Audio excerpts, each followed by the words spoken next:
پانی جو ہے سب کو اپنی اولاد کو پلا. انشاءاللہ العزیز آپ کی اولاد آپ کی بات بھی مانیں گی، نماز بھی پڑھیں گی انشاءاللہ، اور اصلاح ان کی ہوگی انشاءاللہ. تو آپ اس پر عمل شروع. اور آپ کو ایک جوتا لے کر صبح دوپہر شام آپ کو سر پر مارتے، اس کا علاج یہی تھا. اس نے کہا یہ حضرت آپ کیا بات کر رہے ہیں، یہ وظیفہ پڑھیں، انشاءاللہ العزیز آپ کی اولاد بالکل آپ کی تابعدار. اور بعض لوگ شکایت کرتے ہیں کہ ان کی اولاد جو ہے ان کی بات نہیں مان رہا، وہ شرارت کر رہے ہیں، وہ بدعملی میں مبتلا ہیں. تو اپنی اولاد کی اصلاح کے لیے سب سے اچھا طریقہ یہ ہے کہ آپ ان کی تربیت اچھی کریں.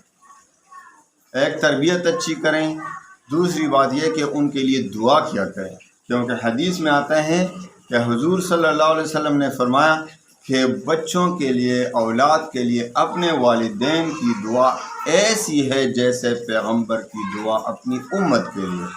اتنا تاثیر رکھتی ہیں، اتنا تاثیر، آپ کی دعا آپ کے بچوں کے لیے اتنا تاثیر رکھتی ہے.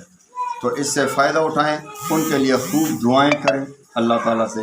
اور دوسری بات، اگر ان میں کوئی شرارتیں ہوں، ان کی اصلاح کرنی ہو، تو آپ ایسا کریں کہ روزانہ 2 رکعت نفل پڑھیں، اور 2 رکعت نفل کے بعد ایسا کریں کہ آپ نے پہلے 3 بار درود شریف اور 100 بار سورہ اخلاص، 3 بار درود شریف پڑھ کر 100 بار سورہ اخلاص پڑھیں، اور پھر 3 بار درود شریف، اور پانی پر دم کریں، اور دعا بھی کریں کہ یا اللہ میری اولاد کی اصلاح فرما، اور خوب گر گڑا کر اللہ سے دعائیں مانگے، اور وہ پانی جو ہے سب کو اپنی اولاد کو پلاتے رہیں. انشاءاللہ العزیز آپ کی اولاد آپ کی بات بھی مانیں گی، نماز بھی پڑھیں گی انشاءاللہ، اور بہت خوب اصلاح ان کی ہوگی انشاءاللہ. تو آپ اس پر عمل شروع کریں، اور ان کے لیے بہت دعائیں دیتے رہیں، کیونکہ ان والدین کی دعا اپنے بچوں کے لیے بہت ہی تاثیر رکھتی ہے. تو اس سے بھی فائدہ اٹھائیں اپنے بچوں کی. اور دوسری بات یہ کہ ان کی اصلاح کی کوشش بھی کریں، تربیت بھی اچھی طرح کریں، اچھے مدرسے میں ڈالیں ان کو.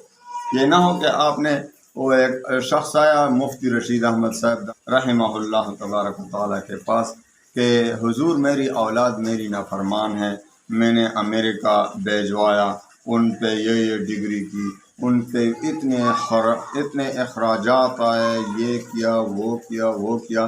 تو حضرت نے فرمایا بالکل واقعی آپ کی اولاد بہت نافرمان ہے. ہونا تو یہ چاہیے تھا کہ ایک جوتا صبح، ایک دوپہر اور ایک شام آپ کے سر پر رکھے، اور آپ کو ایک جوتا لے کر صبح دوپہر شام آپ کو سر پر مارتے، اس کا علاج یہی تھا.